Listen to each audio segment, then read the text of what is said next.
Yo, what is up, ladies and gentlemen? Welcome back to the channel, and on today's episode we are going to be breaking down some sparring sessions with JT Torres. Now, this is the sparring rolling sessions that he used to get ready for 2023 Worlds. We have some video of it, and I'm going to break it down for the channel. Now, we don't get a lot of opportunities to see these high-level athletes spar and get ready for major competitions. We usually see them just in competitions competing against people in their weight class. So this is a great opportunity to break down some of the techniques and style of JT Torres. So JT Torres is one of my favorite athletes of all time. He's got a bunch of accolades to his name. He's an ADCC world champion twice. He's an IBJJF Pans champion, IBJJF Nogi Worlds champion. He's got all the accolades you could ever want in the BJJ scene. And I actually got a chance to meet him at ADCC, the past one, and I was very shocked at the size and stature of JT Torres. He was a little bit taller than me, obviously weighed more because I'm in the featherweight class, but it's nice to see somebody who's kind of built like me being so great at jiu-jitsu. It kind of gives you something to strive for. So I wanted to bring this to the channel, and with all that out of the way, let's get into this roll. So we're going to start here with JT Torres on top and his opponent on bottom. What happened before this was JT pulled guard, hit a quick sweep, and came up on top. The reason we didn't start from the very beginning is because the cameraman was too shaky for my liking, so we're just going to start here. Now, JT Torres does something fantastic throughout this entire roll, and that's just part of his game. He puts pressure on his opponent at all stages. No matter where he's guard passing or where he's going, he's constantly putting weight on his opponent, whether that's his upper body chest-to-chest connection or if he's using his legs in a reverse knee on belly or knee on belly position. As you can see here, he's doing a good job of windshield wiping his legs over, hitting a reverse knee on belly, and then stepping over for knee on belly positions, constantly having his opponent carry his weight. Now, you can tell by how drenched the gis are that this wasn't the first roll of the day. I don't know how many they had before that, but again, JT's opponent here is going to be playing mostly defense the entire time they're going to be rolling together, and that's not a knock on him. This is what's to be expected when you're going against a two-time ADCC world champion like JT Torres. So as you can see, JT Torres is now getting into a mount position, a technical mount position, really pulling the arm for the gift wrap, just making sure his opponent is carrying his weight, hitting this chest-to-chest position over and over and over again. He's just really cooking his opponent, and that's something that JT Torres does phenomenally well, is making sure that his opponent is going to carry his weight. Right here, his opponent is now putting his leg in between his legs, but JT Torres is really just going to start angling out, and in this position here, you can tell just how deep that crossface is. JT is just switching back and forth, making sure that he's getting the underhooks when he switches, making sure that he's staying chest to chest over his opponent, and really just making sure he's chipping away at the health of his opponent pretty much until he can just pass at will. So now JT Torres is going to be doing something that a lot of guard passers do, and that's taking a rest in a dominant position. JT has a strong grip on his opponent's belt, which is flattening him out, and now JT can take a breather and then also pass the guard, as you can see here, pretty much at will into the mount position. Now that JT is in a mount position, he's going to get the underhooks on both sides, and now he's going to transition into an S mount position here and start attacking the far side arm to expose the near side arm. Now that the far side arm can no longer defend the near side arm, JT Torres is going to start hitting the belly down armbar for the submission finish, taking his left leg over the top of the head, extending the arm, and getting the tap. So here we are on the stand-up reset. JT's opponent is going to pull guard, and JT's going to start getting into a chest-to-chest position using his left hand for the underhook. JT's going to abandon that, and his opponent's going to set up a single leg X, but JT's going to start using his right hand to control the left pant of his opponent, which is going to stop him from elevating and also standing up on that leg. JT's going to let that go, and his opponent's going to come up on a single leg X sweep, and now JT's going to start playing his open guard position here.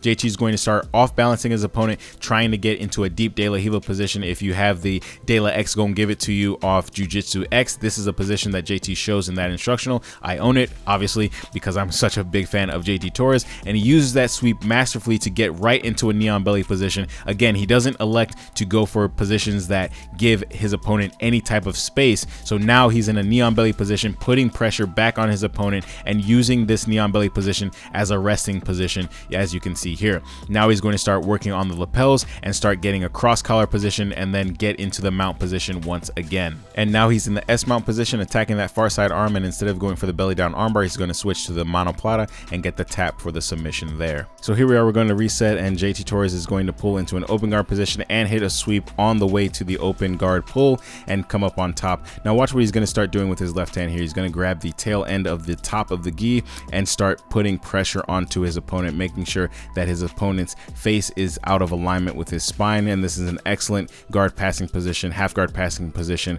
for the top person. JT Torres is now going to start getting his underhooks and getting into a chest to chest position, keeping tons of pressure on his opponent. You can see just how out of alignment his opponent's spine is.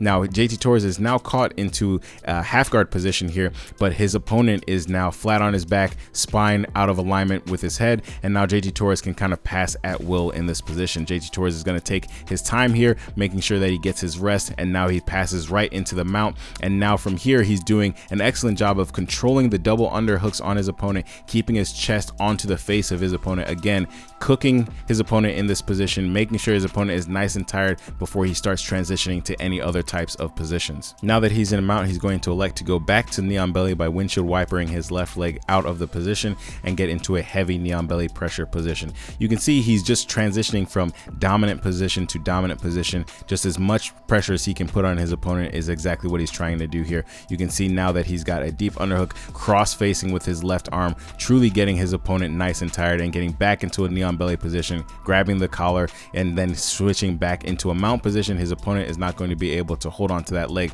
much longer, and JT Torres is putting his chest right over the face, and his opponent tries to do a good job of taking that leg and trying to get a big hip switch, a big shrimp, and he's not able to do so. And JT Torres just goes right back to the knee on belly position, using devastating pressure on his opponent, making sure his opponent can't move or do anything in this position. And this is the type of pressure that just makes you go like, man, I wish this round would end. Like, this is just enough already type of pressure that JT Torres is putting on his opponent. And again, he's using the reverse knee on belly, using the knee on belly, keeping nice pressure on his opponent, cross facing out of this world. And his opponent can't really do much to get relief from this position. He tries to put the leg back in for a half guard position, but JT Torres is literally just putting tons of pressure on his opponent. And you can see by how loose the legs are that JT Torres is able to kind of kick off the legs at will, get right back into mount, and now he rolls into a closed guard position here. So now it's JT Torres' opponent's turn to decide on how he wants to open up the closed guard and start his own passing sequence. So he's going to open up the closed guard here with a knee break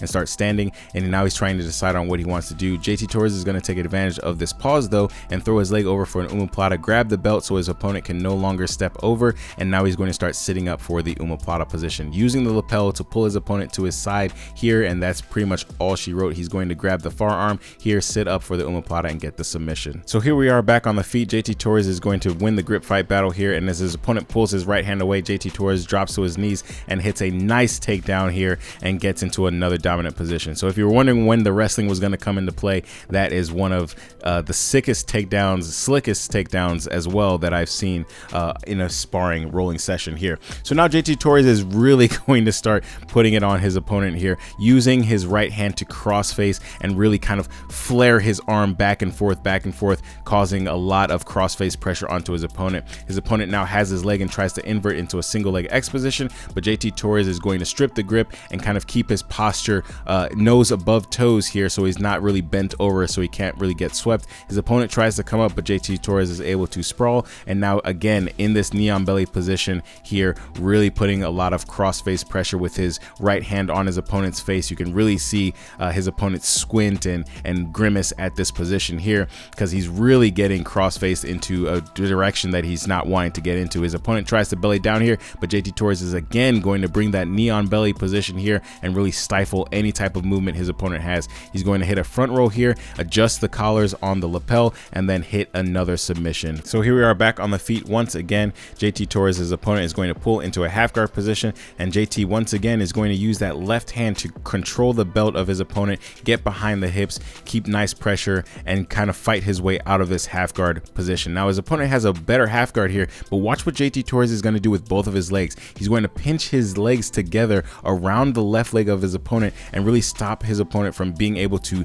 get onto his elbow and turn JT Torres over for a sweep position. And again, JT is going to just start encroaching on his opponent here, keeping his arm forced down on that elbow and stop him from being able to get any type of half guard sweep. Now JT Torres is going to bring that right hand over the face, get a nice cross face pressure position, open up his opponent, get into the side control and then the mount position, and once again he's going to start start getting the double underhooks, get into the S mount here, fight the far arm to get to the near arm and start hitting the belly down arm bar once again for another submission to end out the roll.